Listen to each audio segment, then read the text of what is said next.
सबसे पहले तो मैं आप सबका बहुत बहुत धन्यवाद करता हूं। इतनी गर्मी है कि धूप में खड़ा होना बहुत मुश्किल है और जिस कड़ी गर्मी में जिस तरह का प्यार आप लोगों ने दिखाया है, मैं इस प्यार को जीवन भर नहीं भूलूंगा। बहुत बहुत धन्यवाद आप सब लोगों का।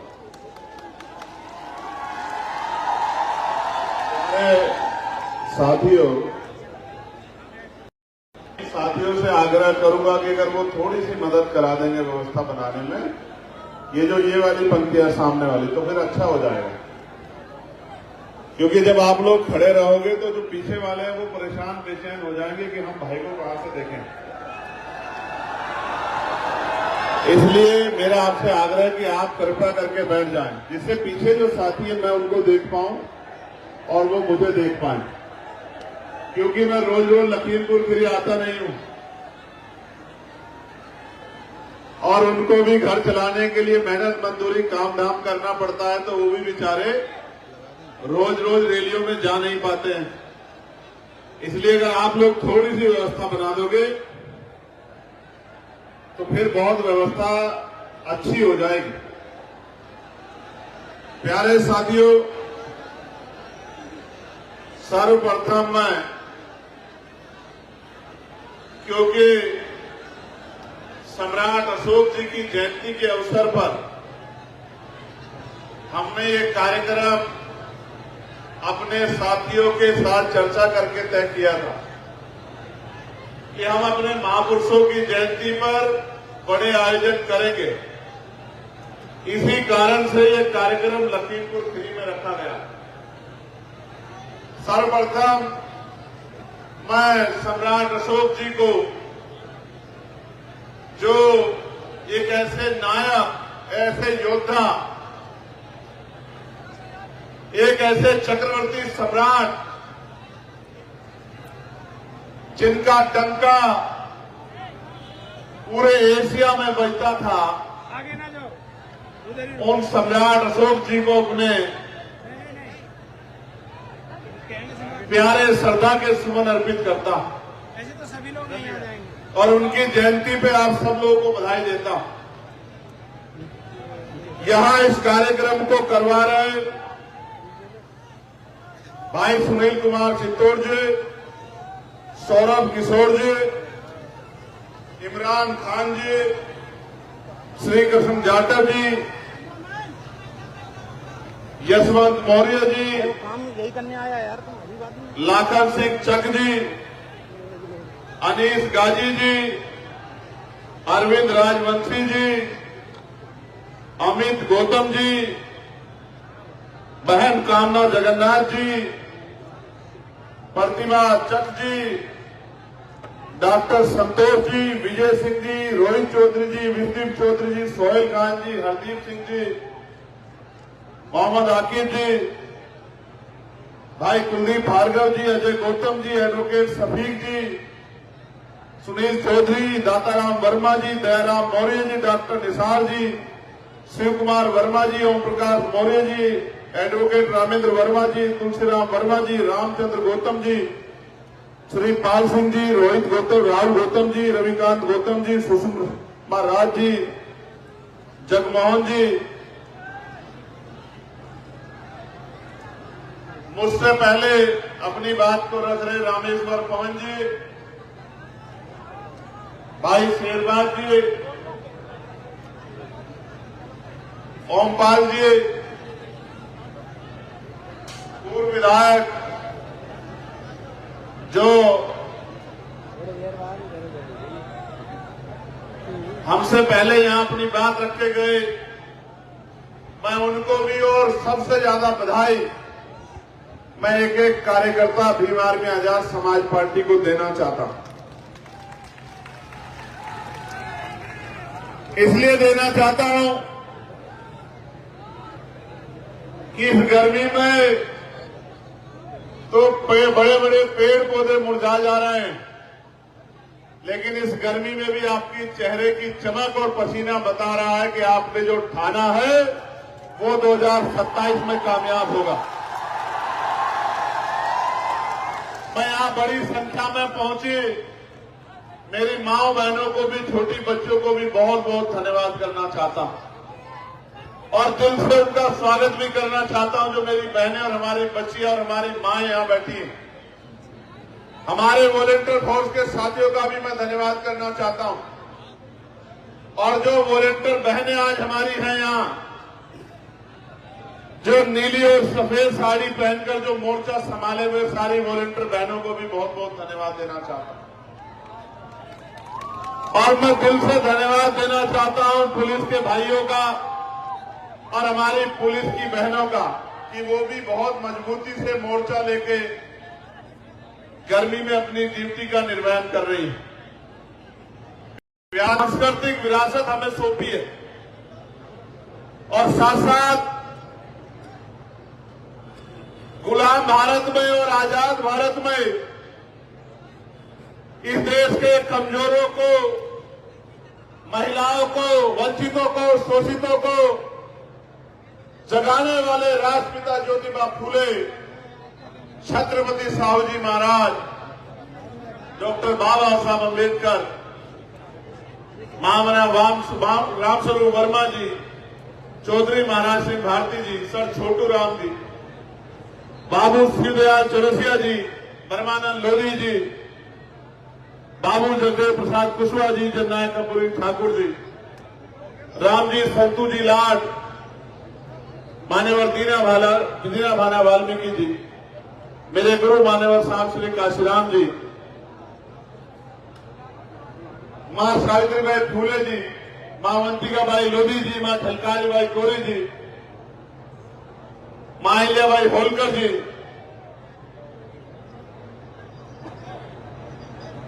उन तमाम वीरांगनाओं को, देश के वीर अमर शहीदों को जिन्होंने देश के लिए बलिदान दिया,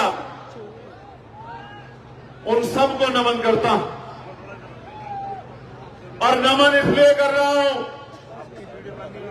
कि जब भी आप उनको पढ़ोगे, उनका जीवन देखोगे, उनका संघर्ष देखोगे, मैं गारंटी से कहता हूं कि आप भी मेरी तरह सो नहीं पाओगे। मेरे लोगों, मेरी बात को आप याद रखना। मैं उस बच्ची को भी याद करता हूं जो 7 साल की, जिसको गुलदार उठा ले गया सिमरन को, उसके परिवार के लिए भी अपने श्रद्धा के सुमन अर्पित करता हूं। उस परिवार को उनका दुख बांटने का प्रयास करता हूं। मैं अग्निवीर के रूप में देश की सेवा कर रहे हैं लखीमपुर के लाल इंद्रजीत गुप्ता जी को भी नमन करता हूं, जिन्होंने अभी अभी शहादत दी है। प्यारे साथियों, आज लखीमपुर की इस क्रांतिकारी धरा पर जब मुझे आपके बीच आने का मौका मिला है और आप इतनी बड़ी संख्या में अपना प्यार और आशीर्वाद देने के लिए आए हैं, तो अगले 40, 50, 60 मिनट मैं आपसे अपने दिल की बात रखूंगा और मैं आशा उम्मीद करूंगा नौजवानों से, मेरी माओं से, बहनों से, बड़े बुजुर्गों से, इस मंच पर बैठे हर एक व्यक्ति से कि वो आज के बाद, यहां से जाने के बाद चैन से नहीं बैठेगा, वो गुलामी को समझेगा और गुलामी की बेड़ियों को काटने के लिए संघर्ष करेगा। प्यारे साथियों, मैं यहां के प्रशासन का भी धन्यवाद करूंगा, जिन्होंने कल रात तमाम हाय हल्ला होने के बाद हमें परमिशन दी। मैं उनका दिल की गहराइयों से स्वागत करता हूं कि वो सत्ता के आगे इतने नतमस्तक है कि जो रैली कल होने वाली है उसकी परमिशन को रात को 7 बजे तक दबा के रखते हैं। मैं उनका बहुत बहुत धन्यवाद करता हूं और मैं उन तमाम अधिकारियों को ये कहना चाहता हूं कि हमेशा आजाद समाज पार्टी हालात में नहीं रहेगी। मेरी बात को आप याद रखना। और हमेशा जिनको जो आज आपके दफ्तरों में परमिशन लेके आंख में आंसू लेके घूम रहे हैं कि हमें परमिशन दे दो, परमिशन दे दो, वो भी हमेशा इस हालात में नहीं रहेंगे। एक दिन आएगा कि जब उनकी गाड़ी रुका करेगी तो आप उनके सम्मान में अपने दफ्तर के बाहर खड़े हुआ करोगे। मेरी बात को अभी याद रखें। प्यारे साथियों, हालात बदल जाएंगे, माहौल बदल जाएगा। अगर आप बदल जाओ और बदलाव की ठान लो तो उत्तर प्रदेश का मिजाज बदल जाएगा। मेरी बात को आप याद रखें। मैं आज सुबह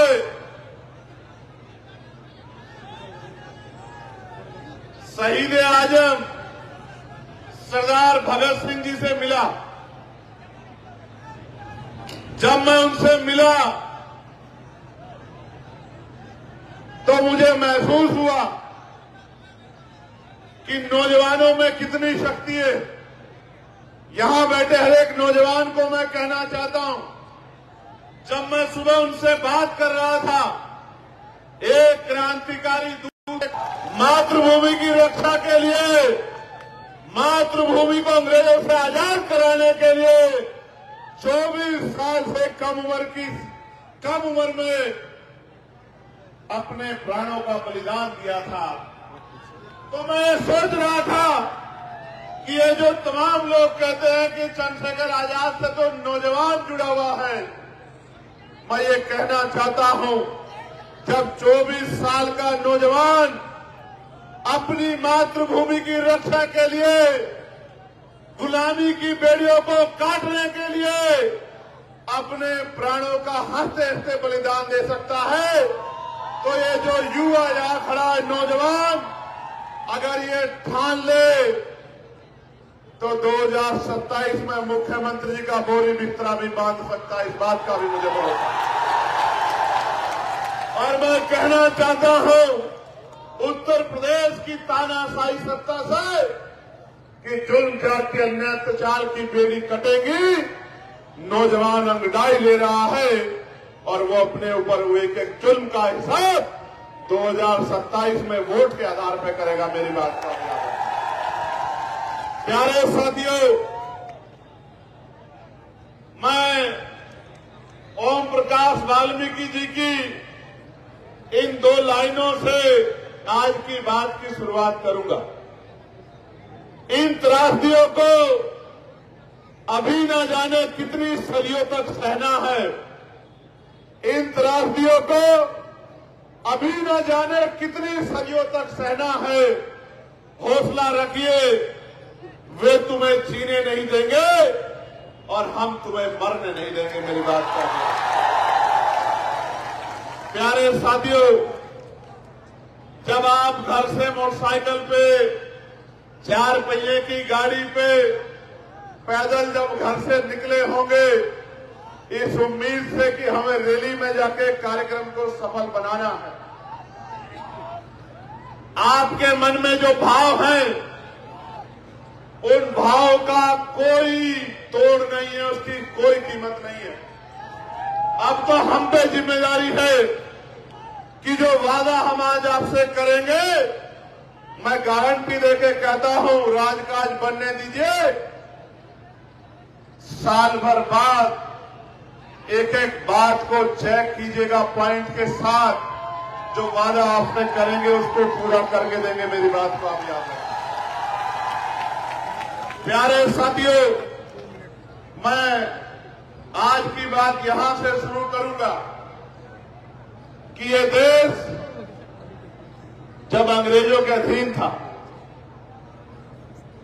और अंग्रेज वही नहीं होते जिनको आप टीवी में देखते हैं। आज भी अंग्रेजों जैसा व्यवहार इस देश के किसानों, मजदूरों, गरीबों, बच्चों, बच्चियों, तमाम वंचित वर्गों के साथ किया जा रहा है। आपको याद है, मैं लखीमपुर एक बार पहले भी आया था। याद है नहीं याद है बताओ, कहां आया था? तिगुनिया, कैसे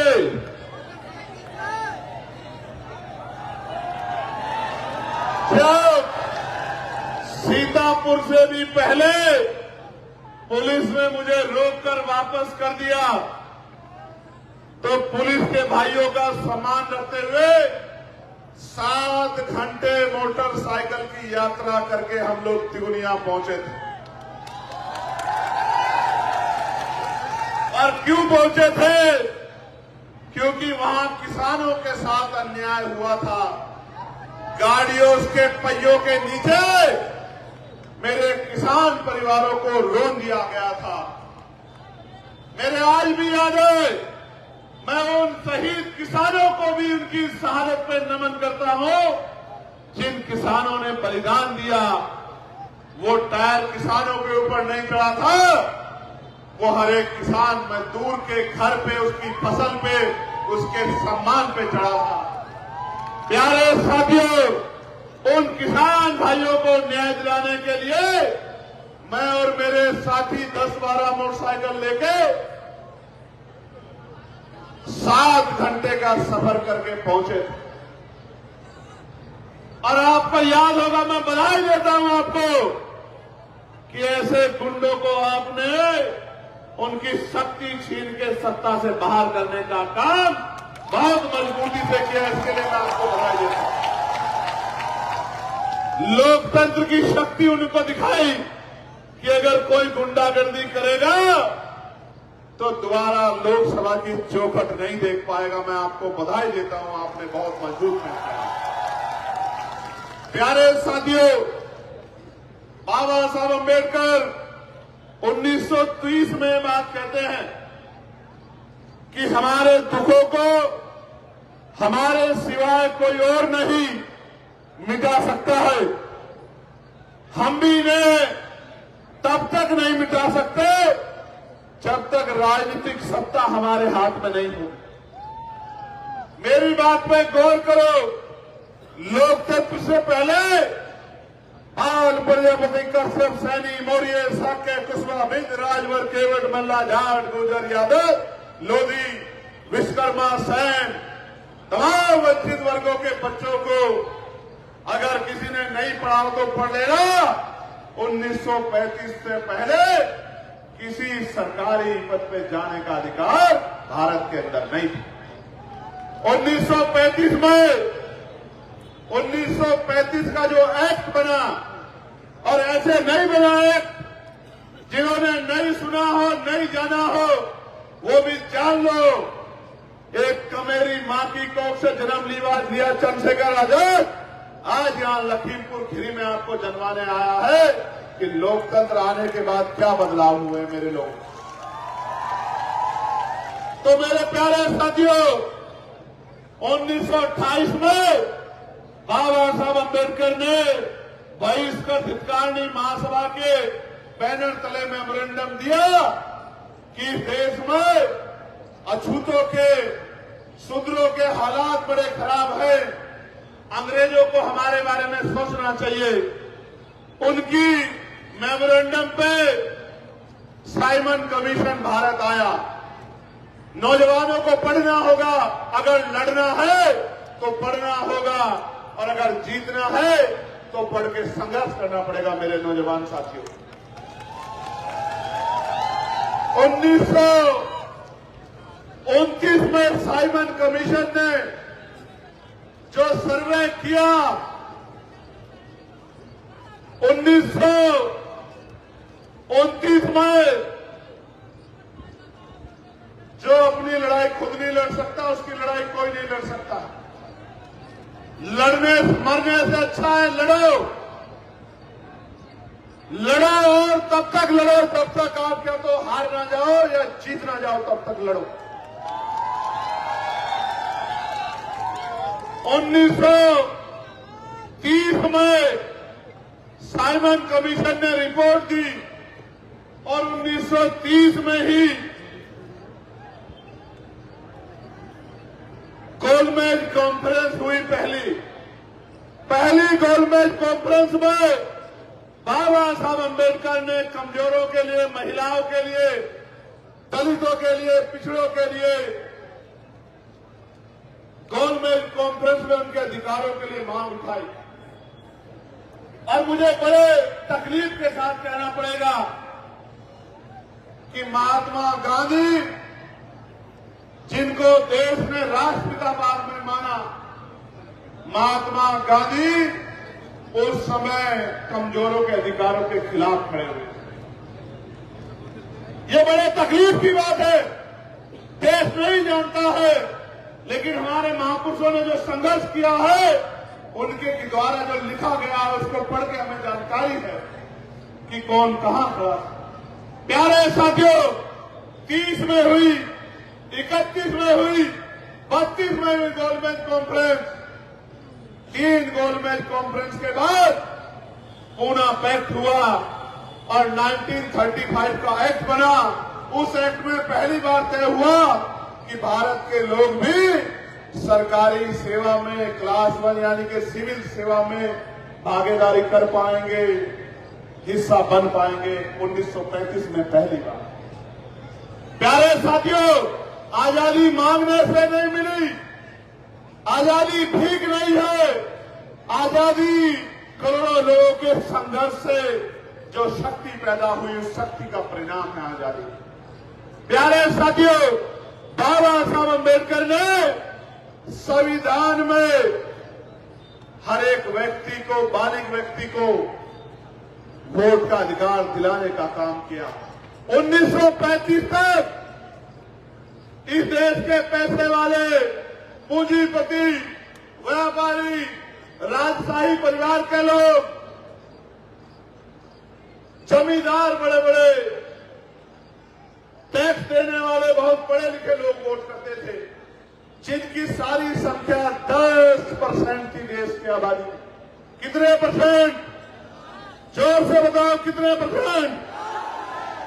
10%, यानी कि 100 लोग अगर थे तो 10 लोग कुर्सी पे बैठते थे और उनका फैसला भी 10% लोग करते थे। 90% लोग ना कुर्सी पे बैठते थे, ना कुर्सी पे बैठने का फैसला करते थे। और मेरी बहनों को जानना चाहिए, पुलिस की बहनें जो आज यहां खड़ी है, उनको भी जानना चाहिए कि उन 10% में एक भी महिला नहीं थी, किसी भी जाति की और किसी भी धर्म, न वोट देने वाली, न चुनाव लड़ने वाली एक भी महिला नहीं थी। SC/ST छोड़िए, OBC छोड़िए, अपर कास्ट जिनको तथागत अपर कास्ट कहा जाता है, सामान्य जाति जिनको कहा जाता है, नॉन SC/ST OBC जिनको कहा जाता है, उन वर्गों की महिलाएं, मुस्लिम महिलाएं, सिख महिलाएं, जैन महिलाएं भी वोट ना करती थी, ना चुनाव लड़ सकती थी। ये तो भला हो बाबा साहब अम्बेडकर का कि देश के संविधान में महिलाओं को बराबर के अधिकार दिए और प्रधान से लेकर प्रधानमंत्री और राष्ट्रपति महिलाएं बनी, तो बाबा साहब अम्बेडकर के संविधान की बदौलत बनी। आज अगर दरोगा बनी है, CO बनी है, इंस्पेक्टर बनी है, SSP बनी है, और जहां तक मुझे आइडिया है, इस जिले की SSP शायद कोई बहन है, कोई महिला इस जिले की SSP आई थी, ख्याति गर्ग। अगर IAS IPS बनी, अगर सेक्रेटरी, चीफ सेक्रेटरी बनी, अगर पायलट बनी, इंजीनियर बनी, तो बाबा साहब अम्बेडकर के संघर्ष की वजह से बनी, किसी आशीर्वाद की वजह से नहीं। तो प्यारे साथियों, ये जो वोट का अधिकार आपको दिलाया था, इसके बारे में आपको बताना चाहता हूं। अगर ये वोट का अधिकार नहीं होता तो ये बड़े बड़े महलों वाले, बड़ी बड़ी गाड़ियों वाले, बड़े बड़े बंगलों वाले, बड़े बड़े कुर्तों वाले, ये अमीर लोग कभी आपकी बस्तियों में पैर नहीं रखते। मेरे लोगों, आज तो चुनाव के समय आप कैसे सर करते हैं, कहते हैं मेरी चाची हो, मेरी ताई हो, मेरी माँ हो, मेरी भाभी हो, मेरी बहन हो, मेरी बेटी हो, और कहते हैं कि हमारे सर पे हाथ रख दो, हम आपकी लड़ाई लड़ेंगे। ये अगर ताकत बनी है, जिन मोहल्लों में जाने के लिए गाड़ी का रास्ता नहीं है मेरे लोगों, जिन मोहल्लों में गंदगी है, नालियां साफ नहीं है, सीवर साफ पानी नहीं बाहर निकल पाता, निकासी की व्यवस्था नहीं है, जहां झोपड़ियां है, जहां टूटे हुए मकान है बिना प्लस्तर के, जहां गरीब माएं आंसू बहा रही है कि कब उनका जीवन बदलेगा, जहां मेरी बहनें इंतजार कर रही है कि उनकी किस्मत कैसे बदलेगी, उन बस्तियों में अगर आज कोई जाता है, कहता है ताऊ जी, चाचा जी, भैया जी, सर पे हाथ रख दो, चाय P low, cold drink P low, अपने घर का खाना खिला दो, नमस्ते करता है, सलाम करता है, ईद मनाने की बात करता है, दिवाली होली मनाने की बात करता है, तो ये इस वजह से करता है कि आपकी उंगली में वो ताकत है, जिसको चाहो कुर्सी में बिठा दो और जिसको चाहे जमीन पे पटक दो। ये बाबा साहब अम्बेडकर। मेरे लोगों सोच के देखो, अगर ये वोट का अधिकार चला जाए आपसे, जिस गांव में जिसपे वोट नहीं होती, कोई छोटा चुनाव देख लेना प्रधानी का, उसके दरवाजे पे कोई नहीं जाता है। जाता है क्या? बताओ जोर से, जाता है क्या? आपके घर अगर कोई मेहमान आ जाए जिसकी वोट ना हो, क्या उसके भी कोई ऐसे ही पैर पकड़ता है क्या? क्यों नहीं पकड़ता? क्योंकि उस पर वोट। तो ये बाबा साहब अम्बेडकर ने ऐसा हथियार आपको दिया है, ऐसा हथियार दिया है कि ये करोड़ों रुपए से कीमती है मेरे लोगों। 5 किलो राशन पे, चंद पैसों पे, शराब पे भावनात्मक होके अगर आप अपने वोट को किसी को दे देते हो, तो आप अपने लिए खाई खोद लेते हो। वोट दो धारी तलवार है। अपने व्यक्ति को दिया जो आपकी लड़ाई लड़ रहा है, तो उसको ताकत मिलेगी, उसको ताकत मिलेगी, तो वो ताकत आपकी होगी। और गलती से कहीं किसी की बातों में आके किसी गलत आदमी को दे दिया, उसको ताकत मिलेगी, उसको ताकत मिलेगी, तो आपके बच्चों की शिक्षा, चिकित्सा, रोजगार को खत्म करके आपको अपंग बना देगा। मेरी बात को अभी आज जो धर्म के नाम पे वोट दे रहे हो, धर्म के नाम पे बेवकूफ बन रहे हो, जो धर्म के ठेकेदार चुनाव में आके आपको कहते हैं हमें वोट दे दो, 5 साल चुनाव के बाद आपकी बस्तियों में आते हैं क्या? ईमानदार से अपना हाथ उठा के बताओ, आते हैं क्या चुनाव के बाद? चुनाव के बाद आते हैं क्या? जब आपको अपने बच्चे के लिए फीस की जरूरत होती है, कपड़े की जरूरत होती है, इलाज के लिए पैसों की जरूरत होती है, बेटी की शादी के लिए पैसों की जरूरत होती है, जब आपको घर बनाने के लिए पैसों की जरूरत होती है, तमाम जरूरतें होती है, कोई आता है क्या नेता आपके घर? बताओ मेरी माँ बहनों, बताओ मेरे भाइयों, आता है क्या? क्यों नहीं आता? वो सुना है ना आपने कि मतलब निकल गया तो पहचानते नहीं। जब मतलब निकल जाता है, जब आप वोट उनको दे देते हो, फिर हम आपके हैं। कौन? हम आपके हैं। हाँ, फिर यही बात आती है जब उन बड़े बड़े लोगों के दरवाजे आप जाते हो, तो वो दरवाजे से आपको लौटा देते हैं कि जाइए अपने घर, आप कौन? हम आपको नहीं जानते। इसलिए बाबा साहब ने तो वोट आपको इसलिए दी, उनकी सोच ये थी कि जिनको सदियों तक कुर्सी पे बैठने नहीं दिया गया, जिनके फैसले लंबे समय दूसरे लोगों ने किए, जिनको उनके अधिकार नहीं मिले, उन शोषितों, वंचितों को भी इस वोट के द्वारा राजकाज करने का मौका मिलेगा। आप महसूस करके देखो वोट की ताकत। आज वही चंद्रशेखर है जिसको अपमानित करते हुए पुलिस पकड़ के जेल में डाल देती थी, आज आपके वोट की ताकत से, नगीना के लोगों के आशीर्वाद की वजह से लोकसभा में खड़ा होकर आपके हाथों के लिए दहाड़ने का काम करता है। ये वोट की ताकत है मेरे लोगों। जो कल तक आंखों से गुर्राते थे, आज सम्मान से सलूट मारते हैं। ये आपकी वोट की ताकत है। और अभी तो ये ताकत कम है मेरे साथियों।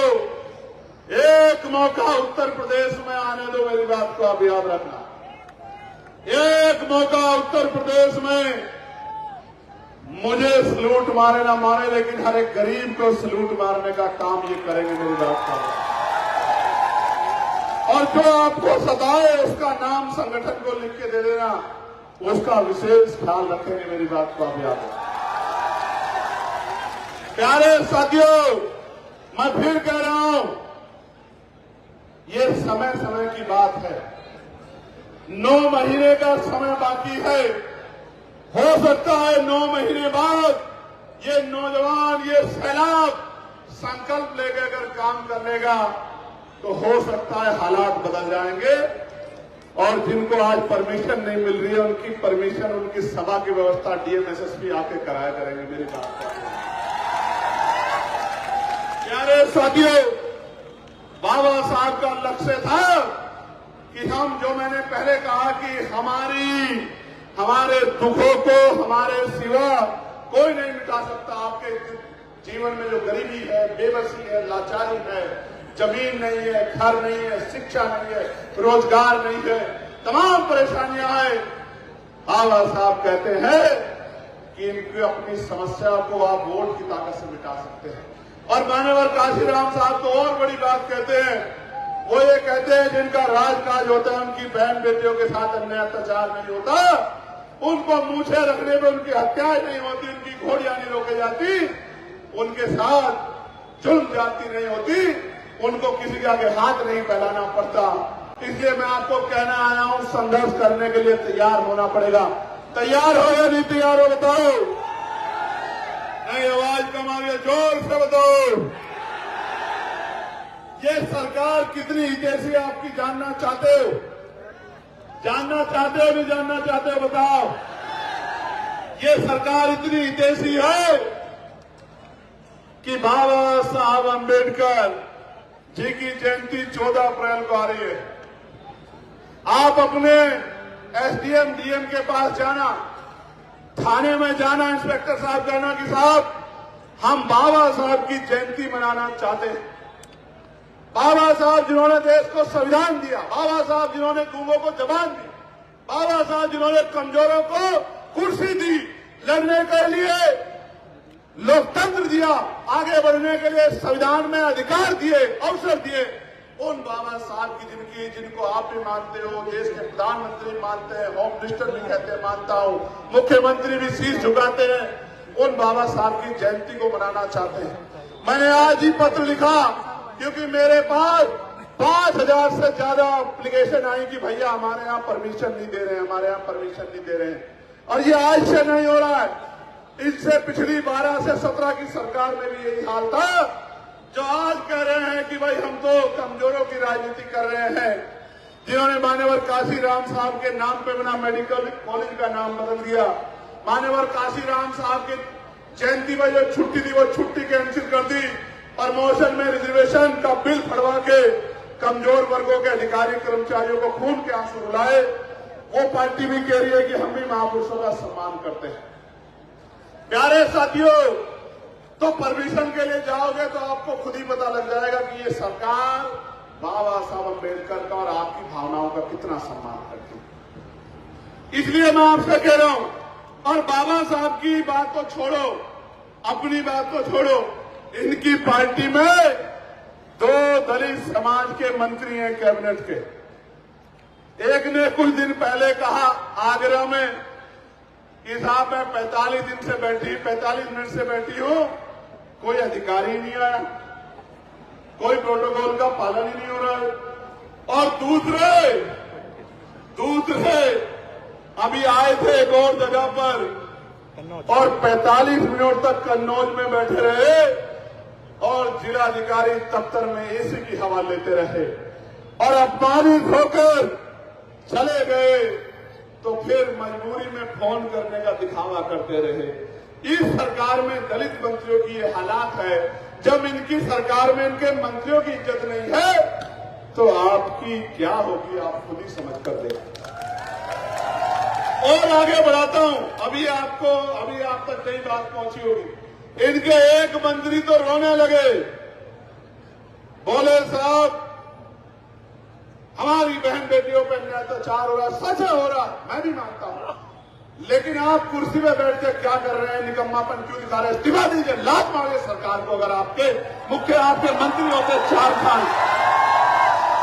साल से आप मंत्री हैं और अगर मंत्री रहते बहन बेटियों के पे अत्याचार हो रहा है तो आप क्यों बैठे हैं कुर्सी पे? आपको कुर्सी को लात मारनी चाहिए। इनकी तो आपकी जगह हम होते तो लात ही नहीं मारते, उस कुर्सी पे पेट्रोल डाल के उस कुर्सी को जला देते जिस कुर्सी से अपने लोगों की मदद नहीं करते। रो रहे हैं कि साहब अन्याय हो रहा है। अन्याय करने वाले कौन है? अन्याय करने वाले कौन है? दलित समाज के मंत्रियों के तो ये हालात है। पिछड़े समाज के मंत्री तो रो रहे हैं, लेकिन यहां लखीमपुर खीरी में भी एक पिछड़े वर्ग के विधायक हैं। लखीमपुर खीरी में भी इतना बड़ा समाज, पूरे प्रदेश में 40 से ज्यादा विधायक, 10 के करीब सांसद, और थप्पड़ लगा बहुत जोर की। आपने देखा था नहीं देखा था? उनकी गलती नहीं है। मैं दलित पिछड़ों को समझाता हूं, मुसलमानों की बात तो पीछे भी कर दो। मैं दलित पिछड़ों को समझाता हूं कि वोट आपका लेंगे और थप्पड़ भी आपको लगाएंगे। मेरी बात को आप याद है। और आज तक शायद कोई कार्रवाई नहीं हो पाई, क्योंकि सरकार के मुख्यमंत्री के सजातीय लोगों का मामला है, तो फिर तो थप्पड़ दलित पिछड़ों को खाना ही पड़ेगा। वोट आपकी लेते हैं, वोट आपकी लेते हैं दलित पिछड़ों की, सरकार अपनी बनाते हैं, और उस सरकार में आपके मंत्रियों को और आपके विधायकों को थप्पड़ मार मार के गाल सुझा देने का काम करते। ये है ये सरकार, जिस सरकार को आप कमजोर वर्गों की सरकार इनके कहे पे मानने लग जाते हैं। प्यारे साथियों, इसलिए कह रहा हूं, मुझसे कई लोग कहते हैं कि चंद्रशेखर भाई आप डरते नहीं हो, ये आपकी हत्या कर देंगे, ये आपको साजिश करके झूठा मुकदमा लगा के जेल में डाल देंगे। कई लोग कहते हैं आप रात को आपको फोन करते हो, आप जागे हुए मिलते हो, सोते क्यों नहीं हो? मैं आज आपको एक सच बता देना चाहता हूं। सुनना चाहते हो? जोर से बताओ, सुनना चाहते हो? हाँ सुनो फिर। मैं जब सोता हूं तो 4 से 5 महापुरुष मेरे सपने में आते हैं। जैसे ही मैं सोता हूं, कभी कोई से कभी कोई से, एक गए, आंख लगी दूसरे आ गए। कभी राष्ट्रपिता ज्योतिबा फूले आते हैं, कभी साहू जी महाराज आते हैं, फिर बाबा साहब अम्बेडकर आते हैं, फिर मान्यवर काशीराम आते हैं, फिर माननीय रामसु वर्मा आते हैं, और बार बार मुझसे कहते हैं कि जब यहां कमजोर वर्गों के लोग खून के आंसू रो रहे हैं, उनकी बहन बेटियों पर जुल्म जातीय अत्याचार हो रहे हैं, उनका नौजवान तबका बेरोजगारी के मार सह रहा है, थाने कचहरियों में उनकी सुनवाई नहीं हो रही है, तो तुझे कैसे नींद आ जाती है? तू बेहोश हो रहा है। तो फिर मैं एकदम से जाग के खड़ा हो जाता हूं, फिर मैं उठकर बैठ जाता हूं। मेरे परिवार के लोग पूछते हैं क्या हो गया है, क्यों ऐसे अचानक उठे हो? तो मैं उनको एक ही बात कहता हूं कि अभी महापुरुषों का काम अधूरा है, उनके सपने अधूरे हैं। अभी सोने का नहीं, जागने का समय मेरे लोगों। मैं आपको भी कह रहा हूं। वो बार बार मुझे झुलाते हैं, मेरे कपड़े खींचते हैं, मुझसे पूछते हैं कि क्यों नहीं कमजोरों को इनका अधिकार दिला पा रहे। मैं हमने लोकतंत्र दे दिया, हमने संविधान दे दिया, हमने अधिकार दे दिए, संगठन बनाना सिखा दिया, लोगों को भाईचारा बनाना सिखा दिया, गरीबों की जोड़ के ताकत बनानी सिखा दी। फिर ऐसी क्या बात है कि आप लोग इस राजकाज को बना के इन गरीबों को इनके अधिकार नहीं दिला पा रहे? तो फिर मैं सोचता हूं कि बात तो उनकी सही। मैं आपको भी पूछना चाहता हूं, क्या कोई कमी बाकी है हमारे संघर्ष में? आप बताओ, कोई ऐसी कमी जिसके बाद जिसको पूरा करना बाकी हो, जिसके बाद आप कमर कस लो, और जिस तरह 8 घंटे पेट पालने के लिए संघर्ष करते हो, तो 1 घंटा अगर आप दिन का निकाल के भाईचारा बनाने के लिए लोगों को जगाने का काम करते हो, मैं गारंटी से कहता हूं कि 2027 में ही बदलाव हो जाएगा, और नीले पटके वाला आजाद समाज पार्टी का कोई ना कोई कार्यकर्ता 5 कालिदास मार्ग में बैठेगा। मेरी बात को आप याद रखें। और जिस दिन 5 कालिदास मार्ग में किसी किसान, कमजोर, दलित, पिछड़े, जाति के आधार पे नहीं, विचार के आधार पे, जाति वालों का तो मैंने आपको बता दिया कि डीएम नहीं आता, एसडीएम नहीं आता, एडीएम नहीं आता, एसएसपी नहीं आता, और थप्पड़ खाने पड़ते हैं और मंचों पे रोना पड़ता है। जो बाबा साहब फूले साहू पेरियार काशीराम साहब के विचार को मानने वाला हो, जब ऐसा आदमी, ऐसा आपका बेटा, आपका भाई, आपकी बेटी जब 5 कालिदास मार्ग में बैठेगी या बैठेगा, तो मेरी बात को याद रखना, आपको किसी दफ्तर के बाहर जाके लाइन नहीं लगानी पड़ेगी। मेरे लोगों को याद रखना, जिस काम के लिए आज दफ्तरों के बाहर लाइन लगाते हो, वो काम करने के लिए अधिकारी आपके मोहल्ले में आके टेबल कुर्सी लगा के आपका काम किया करेंगे। मेरी बात को आप याद रखना। ये चंद्रशेखर आजाद का वचन है आपको,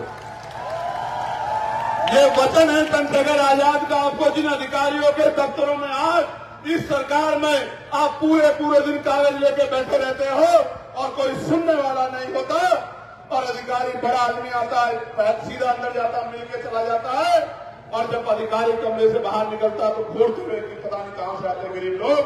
आज जिनको इस तरह का जुल्म सहना पड़ रहा है, जब कागज लेके यहां खड़े और वहां से रो के कह रहे हैं कि हमें बचा लो, मैं उन सब गरीबों को कहना चाहता हूं, अगर आपने काम किया, नौजवानों याद करो, मैंने बताया ना, शहीद आजम सरदार भगत सिंह 24 साल के भी नहीं थे, करतार सिंह सरापा 19 साल के थे। मैं आपको कहना चाहता हूं, अगर आपने अपनी शक्ति को पहचान लिया और मेरी बात पे पहरा देके आपने काम किया, भाईचारा बनाया, एक एक वोट को तैयार किया, संगठित करके आजाद समाज पार्टी का बटन दबाया, तो मैं आपको कहना चाहता हूं कि किसी गरीब को किसी अधिकारी के दफ्तर के बाहर बैठकर इंतजार नहीं करना पड़ेगा। जब वो गरीब, हालांकि समस्याओं का हल तो योजनाओं से हो ही जाएगा, लेकिन कहीं कोई घटना होगी तो उस जिले के अधिकारी चैन से नहीं सोएंगे, वो भी उसी हालात में रहेंगे जिस हालात में गरीब परिवार हमारे रहते हैं। मेरी बात को आप याद रखें। प्यारे साथियों, यहां गुलदार की बड़ी समस्या है या नहीं है बताओ? मेरे यहां पर भी उधर नगीना में है। आपने देखा होगा 4-5 दिन पहले मैंने इस मामले को उठाया और मैं आपको बताना चाहता हूं सरकार किस तरह हमसे भेदभाव करती है। गौर से सुनो, इन बड़ी बड़ी गाड़ियों वालों को गुलदार कुछ नहीं कहता, नहीं कहता ना। आपने सुना भेड़िए ने, गुलदार ने किसी गाड़ी वाले को पकड़ लिया? नहीं पकड़ता ना। क्यों नहीं पकड़ता? कि बड़े बड़ी गाड़ियों वाले अपनी गाड़ी से निकलते हैं, साइकिल से, पैदल से, मोटरसाइकिल पे कौन निकलता है? आपके मेरे परिवार का व्यक्ति, किसान मजदूर निकलता है ना, उनके बच्चे बचिया। तो जब ये निकलते हैं तो गुलदार इनको उठा ले जाता है, इनको मार देता है। आपको जानकर अचरज होगा, महाराष्ट्र में अगर कहीं गुलदार हमला कर दे, कोई वन्यजीवी हमला कर दे और किसी की जान चली जाए, तो 20 लाख रुपए का मुआवजा मिलता है। कितने लाख का? 20 लाख का। और उत्तर प्रदेश में कितने लाख का मिलता है? 5 लाख का। कितने लाख का? वहां भी डबल इंजन की सरकार, यहां भी डबल इंजन की सरकार। और 2023 में केंद्र की सरकार ने 5 लाख की राशि बढ़ा के 10 लाख कर दी थी, लेकिन उत्तर प्रदेश की निकम्मी सरकार ने, ढोंगी सरकार ने 5 लाख रुपए से एक पैसा नहीं बढ़ाया, जबकि दूसरी जगह पे 20-20 लाख रुपए मिल रहे हैं। मैं आपको बताना चाहता हूं, उनको पता है गुलदार किसी अमीर को, किसी नेता, किसी पैसे वाले को नहीं ले जाता, उसके बच्चों को नहीं मारता, गरीबों को, किसानों, मजदूरों के बच्चों को मारता, तो मारने दो। इनकी जान की कीमत सरकार की नजर में 5 लाख रुपए। प्यारे साथियों, ये भेदभाव इस सरकार में हमारे और आपके साथ हो रहा। अभी मैंने 3 दिन पहले जिनको राशन डीलर कहते हैं उन भाइयों की आवाज उठाई। महाराष्ट्र में 3.25 रुपए करीब उनको जो है लाभांश कमीशन मिलता है। उत्तर प्रदेश में 90 पैसे मिलता है। जब 90 पैसे मिलता है, कई जगह पे देखा गया कि मजबूरी में वो कुछ राशन में से कटौती करते हैं, जो राशन मिल रहा।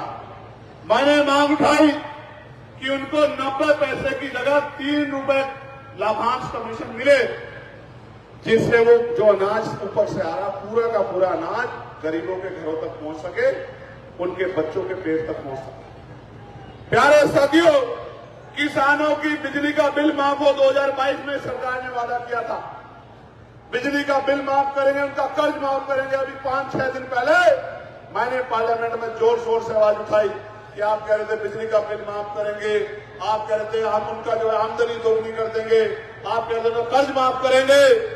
ना तो बिजली का बिल माफ हुआ, ना कर्ज माफ हुआ, ना इनकी आमदनी दुगनी हुई। और तो और मैंने वो वीडियो जरूर देखी है जब लखीमपुर खीरी में किसान लाइन लगा के जाते हैं और सुबह से 4 बजे से लग जाते हैं यूरिया और डीएपी के लिए, और पुलिस उनको लाठी बजा बजा के भीड़ को कंट्रोल करने के लिए उनके हाथ पैर तोड़ने का काम करती है। वो वीडियो जरूर मैंने अपनी आंखों से देखी। ये सरकार है जो कहती है किसानों के हितैषी। प्यारे साथियों, अभी कुछ दिन पहले, क्योंकि मैं छात्र राजनीति से आया हूं और छात्र राजनीति की इंपोर्टेंस को समझता हूं, हमने पार्लियामेंट में ये लेटर लिख के दिया था मिनिस्टर को कि उत्तर प्रदेश के विश्वविद्यालयों के अलावा विद्यालयों में छात्र संघ चुनाव नहीं हो रहे हैं। नेता का बेटा नेता बन रहा है, एमएलए का बेटा एमएलए बन रहा है, एमपी का बेटा एमपी बन रहा है, चेयरमैन का बेटा चेयरमैन बन रहा है, गरीब का बेटा झंडा उठा रहा है। हमने कहा कि छात्र संघ चुनाव बहाल होने चाहिए। जो गरीब प्रतिभाएं ग्रामीण क्षेत्रों की वो विद्यालय से सीख के आएंगी, और जब सीख के आएंगी तो एमपी एमएलए बन के चेयरमैन बन के अपने लोगों को अपने क्षेत्र के हालात को बदलने का काम करेगा। और मैं आपको विश्वास दिलाता हूं, हमारी पार्टी पढ़े लिखे नौजवानों को, चाहे वो गरीब परिवारों के क्यों ना हो, उन तमाम नौजवानों को मौका देगी जिनके अंदर लड़ने की क्षमता है। लोकसभा और विधानसभा में भी वो जाए और अपने क्षेत्र की समस्या का हल विधानसभा लोकसभा में जाकर करने का काम करे। नौजवानों को पर्याप्त हिस्सेदारी आजाद समाज पार्टी आने वाले विधानसभा चुनाव में, पंचायत चुनाव में देगी। मेरी बात को आप याद रखें। ये ऐसा राम राज्य का सरकार चल रहा है कि यहां निर्दोष जेलों में हैं और जिनको बलात्कार के आरोप में सजा हो गई है वो मंदिरों में जाकर उनकी पूजा हो रही है। अगर आपको भरोसा नहीं तो कुछ दिन पहले का अखबार देख लो। एक जिनको जो संत कहते थे उनको बलात्कार के आरोप पर सजा हुई और वो अयोध्या में जाके उनका जो है उनकी पूजा हो रही है। मुझे देख के बड़ी घृणा आती है कि बेटियों की रक्षा करने वाले की, पकड़ने की बात करने वाली सरकार बेटियों के बलात्कारियों को सम्मान देने का काम करेगी। बहुत बड़ी मुसीबत है। ऐसा हमने कहीं और भी देखा था। शेरवाज भाई को याद होगा, हमने गुजरात में भी साहबानों को उसमें देखा जिन्होंने साहबानों के साथ जुल्म जाति अत्याचार किया, उसकी अस्मत को लूटने का काम किया। उनके गले में मालाएं पहनाने का काम इस भारतीय जनता पार्टी की सरकार ने किया। इनके लोगों ने किया। ये है इनका चरित्र। इसलिए मैं आपको कहना चाहता हूं मेरे लोगों, आज नहीं तो कल, चाहे लुट पिट के, चाहे रोज होके, तब मेरी बात को मान लेना, या फिर आने वाले 7, 8, 9 महीने के लिए मेरी बात को मान के संघर्ष कर लो। एक रास्ता चुन लो। आपकी किस्मत, आपका जीवन, आपका भविष्य आपके हाथों में, किसी और के हाथों में नहीं। राजकाज बना लोगे तो राजकाज बनते ही जितना बैकलॉग बकाया है, सारे बैकलॉग को पहली कैबिनेट में पूरा करने के लिए जो है प्रस्ताव लाके पक्की नौकरियां नौजवानों को देने का काम करेंगे। मेरी बात को, चाहे वो 69,000 शिक्षक भर्ती के बच्चे हों या किसी और भर्ती के, जिनके साथ अन्याय हो उनके साथ ऐतिहासिक न्याय करने का काम करेंगे। तहसील स्तर पर आईएएस, पीसीएस और तमाम प्रतियोगी परीक्षाओं के लिए सेंटर स्थापित करेंगे निःशुल्क, जहां गरीबों के बच्चों को अच्छी कोचिंग मिल जाए। प्यारे साथियों, नगर पालिका स्तर पर हाईटेक लाइब्रेरी बनाकर स्थानीय बच्चों को बहुत कम पैसे में परीक्षा की तैयारी करने का अवसर देंगे।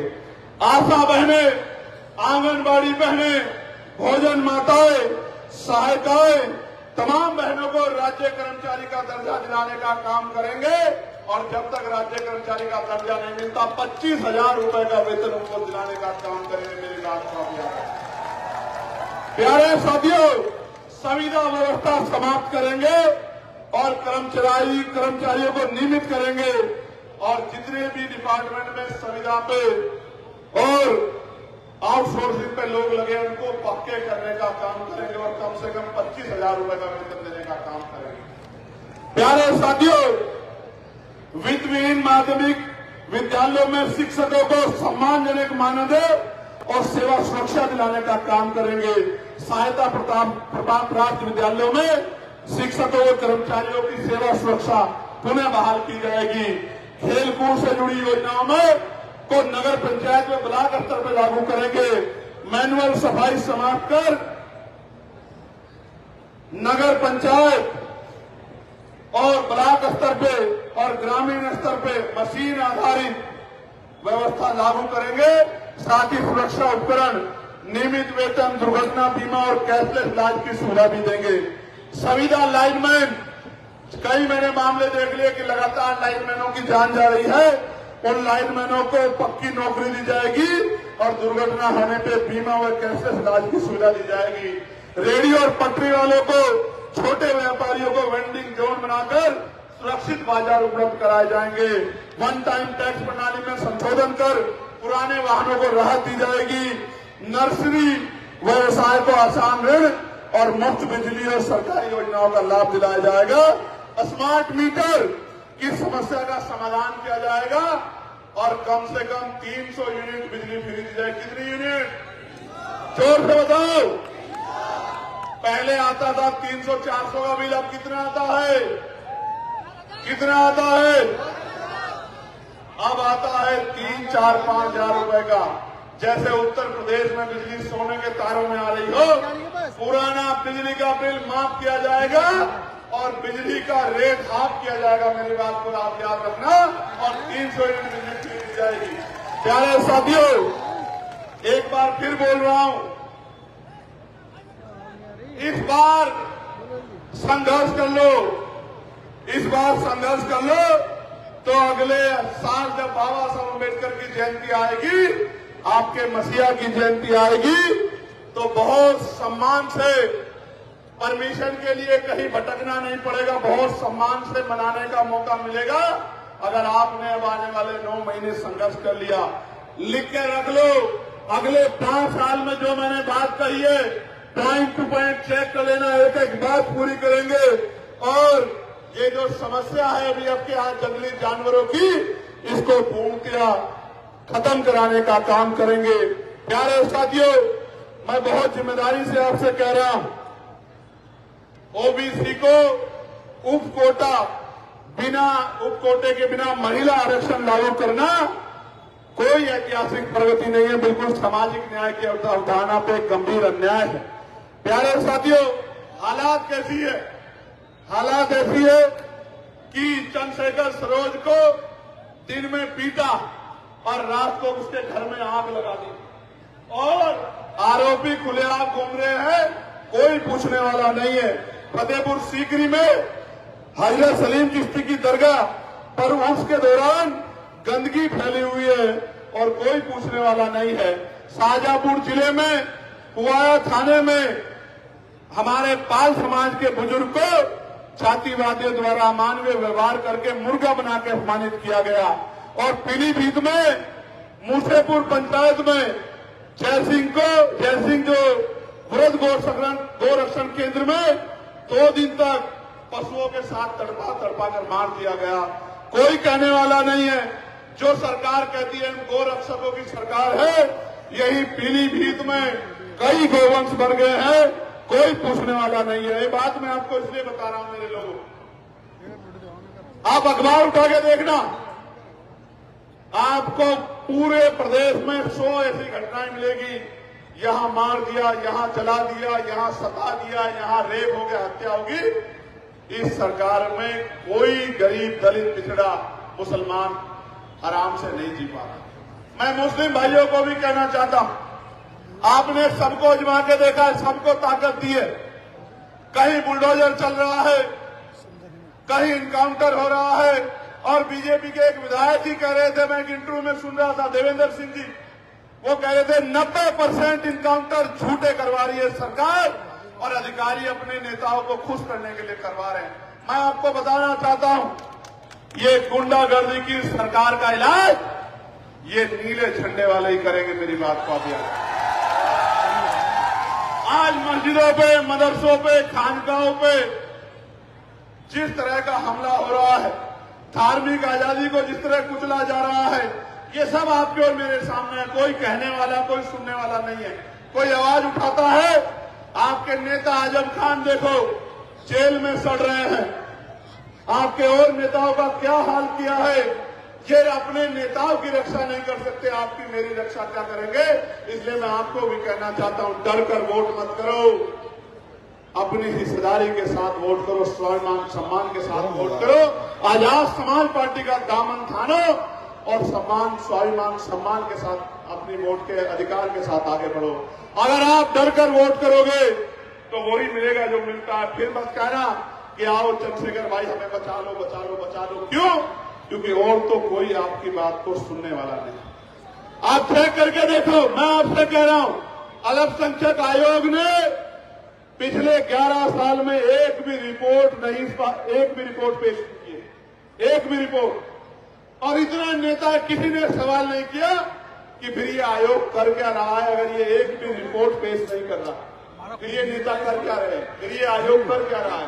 इसलिए मैं आपको कहना चाहता हूं, हमने तो पॉलिसी बनाई है, ऐसी शिक्षा व्यवस्था लागू करेंगे कि जहां अमीरों के बच्चे पढ़ते हैं उन स्कूलों को भी छोड़ के अमीर भी अपने बच्चों को उन्हीं सरकारी स्कूलों में पढ़ाएंगे जिन स्कूलों में गरीब के बच्चे पढ़ेंगे। मेरी बात को आप याद, ऐसी हेल्थ पॉलिसी लागू करेंगे कि इलाज की और पैसे की कमी के कारण किसी को अपना घर, जमीन किसी के आगे गिरवी नहीं रखनी पड़ेगी।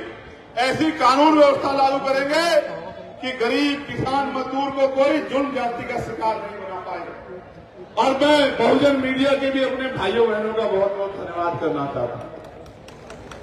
ये बेचारे कहीं हरियाणा से चल के आते हैं, कहीं उत्तर प्रदेश के उस कोने से चल के आते हैं, कहीं मध्य प्रदेश से चल के आते हैं, कई दिन पहले आके यहां इसकी प्रक्रिया को दिखाने का काम करते हैं। मैं इनका भी बहुत बहुत धन्यवाद। कुछ तो ऐसे हैं जो आके मुझे पैसे भी देके जाते।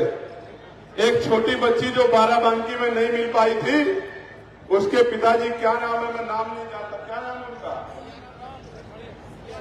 सियाराम, वो पीछे खड़े हैं। वो बड़े गुस्सा हुए कि मैंने 1 महीने तक, कहते हैं कहां से आते हैं लोग, कोई कहता पैसों पे बुलाए जाते हैं, कोई कहता फलानी पार्टी के हैं।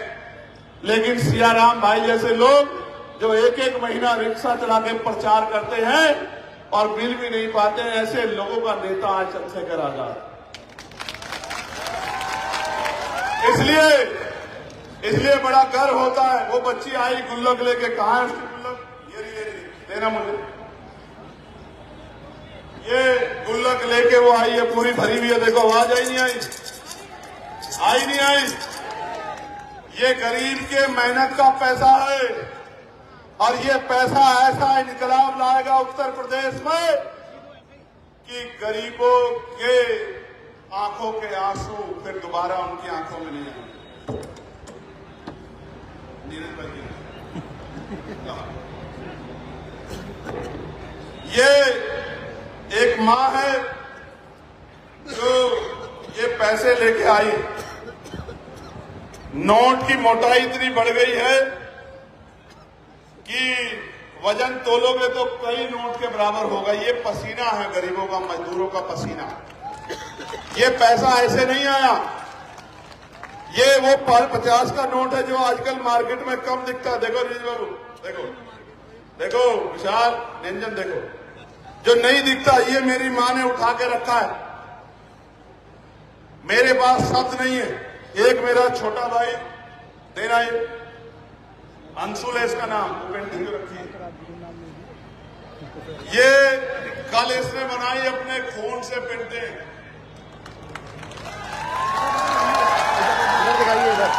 अभी मुझे आया देने के लिए कि भैया मैंने रात अपने ब्लड से ये पेंटिंग बनाई है। ये अंशुल है मेरा छोटा भाई। ये एक और गुल्लक जो है, हालांकि मेरे सिद्धांत ये है कि जो कमाते नहीं मैं उनसे पैसे लेता नहीं। जो लोग कमाते नहीं मैं उनसे पैसे नहीं लेता, क्योंकि मैं जो कमाते हैं उनसे ही हिस्सा लेता हूं। इसलिए लेता हूं क्योंकि वो मेहनत करके पैसे कमा रहे हैं, लेकिन जो नौजवान उनकी लड़ाई लड़ रहा है, ना धूप देख रहा है, ना छांव, ना आंधी, ना तूफान, ना दिन ना रात, ऐसे लोगों को कार्यक्रम कराने के लिए किसी के आगे हाथ ना फैलाना पड़े, इसलिए मैं इन सब का दिल की गहराई से शुक्रिया अदा करता हूं, धन्यवाद करता हूं। और ये कहना चाहता हूं, इनको बुला दो, बुला दो, बुला दो, बुला दो, लिया आवाज, लोगों के बीच में जा, उनको जगा।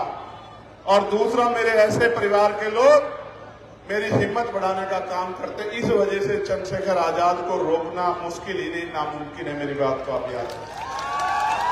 मैं आज कह रहा हूं अपनी मां बहनों को, एक बार अवसर आने दीजिए, किसी गुंडे ने इतनी हिम्मत नहीं होगी मेरी मां बहनों की तरफ आंख उठा के देख ले। मेरी बात को आप याद रखें। और हवा में नहीं कह रहा हूं, 1 साल बाद रजिस्टर चेक करा लेना। अगर किसी थाने में किसी बहन बेटी के साथ अन्याय की एप्लीकेशन आ गई और एप्लीकेशन जिसके खिलाफ आई, अगर वो रात को अपने पैरों पे अपने घर में सो गया, तो मैं मानूंगा कि चंद्रशेखर आजाद ने आपसे झूठ बोला, धोखा दिया। तो मेरी बात को आप याद, सारे काम हो सकते हैं अगर इस खाकी को खुली छूट दी जाए, गुंडागर्दी को खत्म करने की, गुंडों को सबक सिखाने की। मैं गारंटी से कहता हूं, मुझे अपनी खाकी पे इतना गर्व है। मैं लोकसभा में आवाज उठाता हूं कि इनकी 8 घंटे की ड्यूटी करो, इनके परिवार, सप्ताह में इनकी 1 दिन छुट्टी करो, बॉर्डर स्कीम खत्म करके इनको बराबर के जिलों में लाओ कि ये छुट्टी वाले दिन अपने परिवार के बीच में रह सके, अपने बेटे को, बेटी को, मां को, सास को, बहन को, भाई को अपने परिवार में समय बिता सके। मैं बार बार मांग करता हूं और आज कह रहा हूं, अवसर बनने दीजिए। सबसे पहला काम उत्तर प्रदेश में यही करेंगे कि पुलिस के लिए व्यवस्था लागू करेंगे और पीआरडी के जवानों को, होमगार्ड भाइयों बहनों को भी उचित सम्मान दिलाने का काम करेंगे। मेरी बात को आप याद रखना। तो मैं आपको बहुत जिम्मेदारी से कहना चाहता हूं, प्यारे साथियों, माओ को कह रहा हूं, मेरी माए बहनें सुन लें, घर पे रोजगार दिलाने का काम करेंगे। किसी के खेत में घास काटने के लिए नहीं जाना पड़ेगा। मेरी बात को आप याद रखना। घर पे रोजगार दिलाने का काम करेंगे और सम्मान का रोजगार।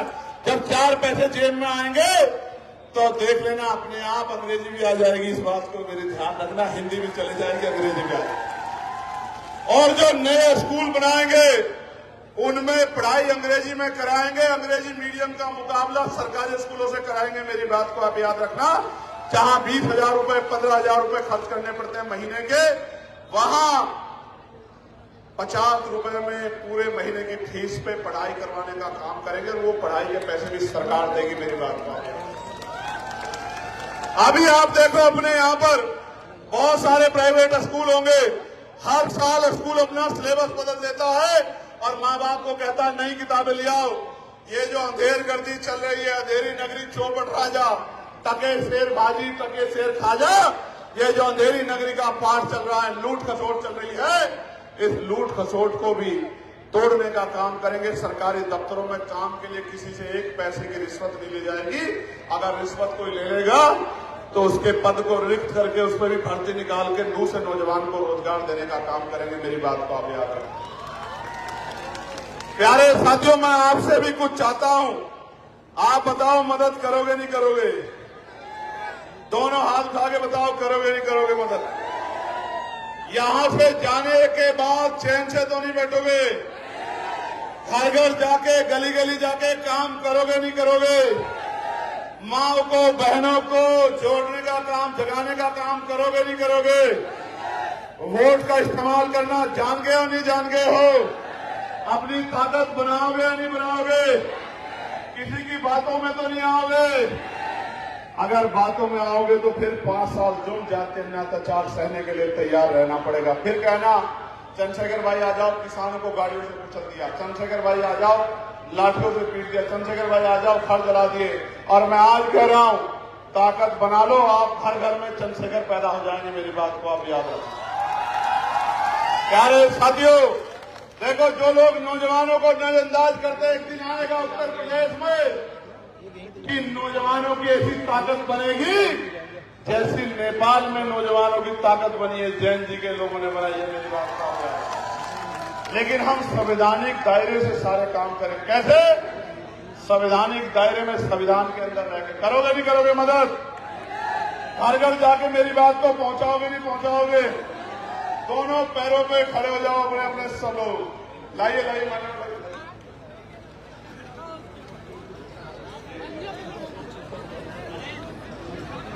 आपका नाम क्या? सुंदरलाल जी। इनका नाम भी सुंदर नहीं है, ये भी बहुत सुंदर है दिल के। ये केतली भी लाए हैं और इस केतली में लिफाफा भी लाए हैं पार्टी को सहयोग करने के लिए। मैं सुंदरलाल जी का बहुत बहुत धन्यवाद करता हूं। और मैं सुंदरलाल जी को कहना चाहता हूं, ये लड़ाई बहुत महत्वपूर्ण है। इस लड़ाई में काशीराम साहब कहते थे जो सहारा देगा वो सहारा मिलेगा। अगर आप पूंजीपतियों से मदद लोगे तो आज की सरकार की तरह पूंजीपतियों के लिए काम करोगे, और अगर गरीबों से मदद लोगे, गरीबों को मालिक बनाओगे, अगर पूंजीपतियों को मालिक बनाओगे तो उनके हिसाब से काम करोगे, और अपना मालिक गरीब जनता को बनाओगे तो उनके हिसाब से काम करोगे। मैं आपको कहना चाहता हूं, हमारे मालिक तो आप हैं लोकतंत्र में, मदद करोगे नहीं करोगे बताओ? ऐसे मुट्ठी बंद करो ऐसे।